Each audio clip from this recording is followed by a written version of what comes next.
कभी कभार कुछ कोलैबोरेशन होना बहुत ज़रूरी हो जाता है और कभी कभार एक पर्टिकुलर कम्युनिटी में जो भी रंजिश है, जो भी बात विवाद है, उसका अंत होना बहुत ज़रूरी है और इसी अंत को शायद अब ख़त्म किया जा रहा है। यही जो बात विवाद थी, अब उस पर एक पूर्ण विराम लगता हुआ दिख रहा है और चीज़ें अब धीरे धीरे आगे बढ़ रही हैं। नमस्कार, स्वागत है आप सभी का। आप देख रहे हैं फीफा फूज और मेरा नाम गणेश कांदू है।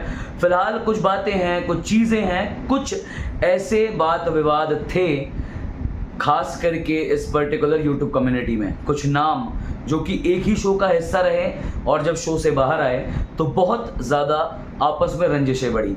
सबसे पॉपुलर नाम अगर मैं बताऊं तो अभिषेक मल्हान और एल्विश यादव एक ही साथ एक शो का हिस्सा रहे। शो में ये चीज़ भी डिस्कस करते हुए देखे कि भाई कदे तेरे मन में तो ये नहीं चल रहा कि आ गया यो वोट का टर्न। ये एल्विश ने अभिषेक को बोला था उनके शो के ड्यूरिंग उस टाइम पे, जिसके बाद अभिषेक ने रिप्लाई भी किया था कि नहीं, मुझे उस चीज़ का कोई डर नहीं है।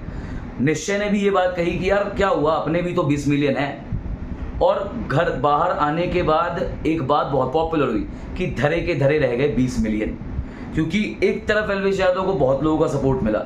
चलिए अब मैं दोबारा कहूँगा कि रात गई बात गई, लेकिन कुछ बातें कभी जा नहीं सकती हैं, कुछ बातें कभी ख़त्म नहीं हो सकती हैं। वैसे ही एक जनता ने उस समय में बात रखी थी कि भाई एल्विश और अभिषेक को साथ में कोलैब करना चाहिए, साथ में आना चाहिए, क्योंकि दोनों का एक साथ आना बहुत ज़्यादा ज़रूरी था। और अब ऐसा एक बात सामने आ रही है कि एक शो आने वाला है, अभिषेक मल्हान उसका हिस्सा है, उसका हिस्सा एल्विश यादव है, उसका हिस्सा पूरब झा है और बहुत सारे तमाम बड़े बड़े यूट्यूबर्स जो कि एक साथ एक ही शो में आने वाले हैं। अब जाहिर सी बात है कि जब बहुत सारे यूट्यूबर्स आ रहे हैं तो उनकी बहुत सारी जो फैन फॉलोइंग है वो भी आएगी। अब मसला ये है, मामला ये है कि भाई ये शो आएगा किस पे। जियो हॉटस्टार पे आता है तो जाहिर सी बात है कि पॉपुलैरिटी वैसे ही बढ़ती चली जा रही है और मामला ये भी है कि शो की टाइमिंग्स क्या होंगे अगर वो शो आ रहा है तो।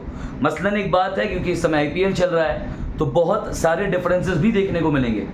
अब किस तरीके से कैसी प्लानिंग प्लॉटिंग होती है, कौन सा शो आता है, उस शो का नाम क्या होगा, ये तो आने वाले टाइम पे सबको पता ही चल जाएगा। लेकिन फिलहाल इस पर आप कितने ज़्यादा एक्साइटेड है ज़रूर बताइएगा हमें हमारे कमेंट सेक्शन में लिखकर। मिलते हैं आप सभी से अगले वीडियो में। धन्यवाद।